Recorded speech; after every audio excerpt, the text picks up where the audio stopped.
CEO की नींद खुलते ही बगल में 300 किलो की मोटी औरत को देख वह घिन महसूस करते हुए बाथरूम की ओर भागा। लड़की भी जागी। तभी उसे बाथरूम से सीईओ की आवाज सुनाई दी, जो कह रहा था कि वह उससे हिसाब चुकता करेगा। नतीजा ये हुआ कि मोटी लड़की ने जैसे ही सुना कि सीईओ उस पर केस करने वाला है, वह डर के मारे जल्दी जल्दी अपने कपड़े और जूते उठाकर वहाँ से भाग गई। पल भर में 6 साल बीत गए और उस रात के बाद से ही सीईओ को भी कुछ दुष्प्रभाव हो गए थे। वहीं सीईओ की दादी उसके लिए बहू ढूंढने के लिए बहुत परेशान रहती थी। हर दिन अलग अलग औरतों को सीईओ के सामने लाती थी, लेकिन सीईओ तो बस एक नजर डालता था।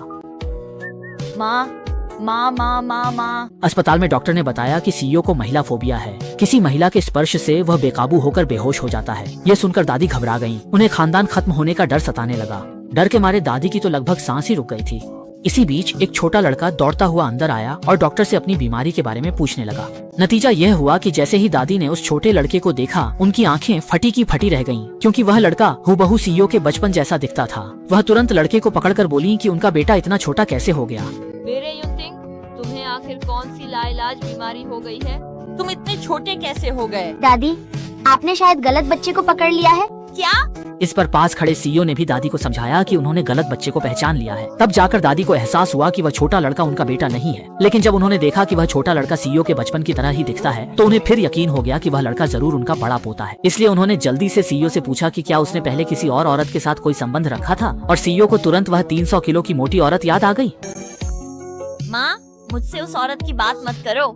ये सुनकर दादी बहुत खुश हो गई, क्योंकि इसका मतलब था कि सीईओ सच में किसी और औरत के संपर्क में आया था। फिर दादी ने जल्दी से छोटे लड़के से पूछा कि वह कितने साल का है और उसके मम्मी पापा अब कहाँ हैं। और छोटे लड़के ने भी बताया कि वह 5 साल का है। उसका कोई पापा नहीं है, सिर्फ उसकी मम्मी ही उसका ख्याल रखती है। नतीजा ये हुआ कि दादी ने यह सुनते ही तुरंत मान लिया कि छोटा लड़का ही उनका बड़ा पोता है, और जल्दी से डॉक्टर को बुलाकर बच्चे का डीएनए टेस्ट करवाने को कहा।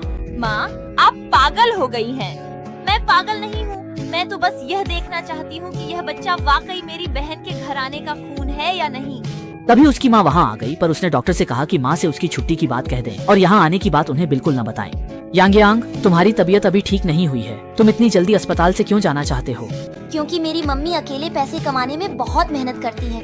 मैं जल्दी ठीक होकर मम्मी का काम में हाथ बंटाना चाहता हूँ। ये बच्चा, इतना समझदार बच्चा, आखिर इसे ही क्यों ल्यूकेमिया जैसी बीमारी हो गई?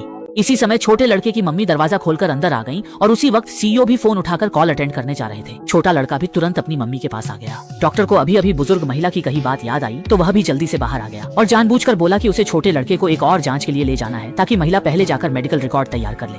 ये डॉक्टर हुआंग वाकई समझदार है। वह बच्चे को पितृत्व परीक्षण के लिए ले जा रहा है।